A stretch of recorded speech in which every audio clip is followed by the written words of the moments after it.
तहरीक इंसाफ के चेयरमैन इमरान खान ने कहा है कि एस्टेब्लिशमेंट में अब भी जनरल बाजवा का सेटअप ही काम कर रहा है। पाकिस्तान में एस्टेब्लिशमेंट एक आदमी का नाम होता है। लाहौर में सहाफियों से गुफ्तगू में कहा कि जनरल बाजवा पीठ में छुरा घोंपने के बाद हमदर्दी का इजहार करते रहे। जनरल बाजवा ने आखिरी मुलाकात में कहा कि क्या आप प्ले बॉय हैं, जिस पर जवाब दिया हाँ मैं प्ले बॉय रहा हूँ।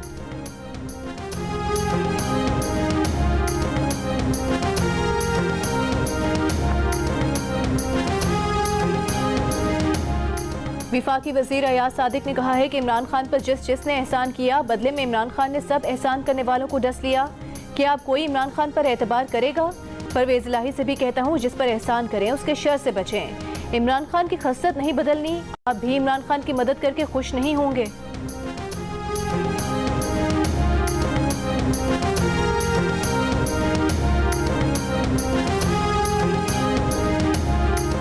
और वादे पूरे करें, तहफ़्फ़ुज़ात दूर करें, वरना एहतजाज पर मजबूर होंगे। MKM पाकिस्तान ने वज़ीर आज़म और PTM इत्तेहाद को वार्निंग दे दी। राबता कमेटी इजलास के बाद खालिद मकबूल सिद्दीकी ने कहा कि वज़ीर आज़म 1-2 दिन में बता दें जो वादे किए थे वो पूरे होंगे या नहीं।